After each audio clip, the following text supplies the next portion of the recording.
Tomato, 5 மிளகு, கொஞ்சம் சீரகம், சோம்பு லைட்டாக ஹீட் பண்ணி தனியாக எடுத்து வச்சுக்கணும். புளி கொஞ்சம் வச்சுருக்கணும். ஆயில் சூடானதும் கடுகு கொஞ்சம் போட்டு இல்லை கடுகு சீரகம் சோம்பு போட்டுக்கலாம். கருவேப்பிலை போட்டுக்கலாம். பொரிஞ்சதும் பச்சை மிளகாய் அப்படின்னா ஆனியன் கொஞ்சம் எக்ஸ்ட்ரா இருந்தால் தான் காரக்குழம்புக்கு நல்லா இருக்கும். அண்ட் இது நல்லா பொரிஞ்ச உடனே தக்காளி போடலாம்.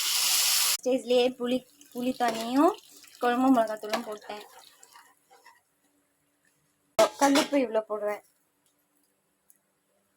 டைம் ஆயிடுச்சு. எங்கள் அம்மா இப்போவே வெண்டைக்காவை போட்டாங்க.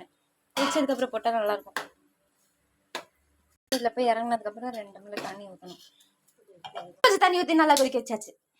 வேர்க்கடலை நல்லா ஃப்ரை பண்ணணும். சேம் சீட்ஸ் வேர்க்கடலை தேங்காய் போட்டு அரைக்க போகிறோம். பேஸ்ட்டு இதில் போட்டுக்கலாம். நல்லா கிளறிடணும். தூளை வச்சுட்டு கொஞ்சம் நேரம் இருக்கணும். ஓகே, கொத்தமல்லி நல்லா பொடியாக இது பண்ணி போட்டு கிளறி விட்டு அடுப்பை ஆஃப் பண்ணிடலாம். ரெடி.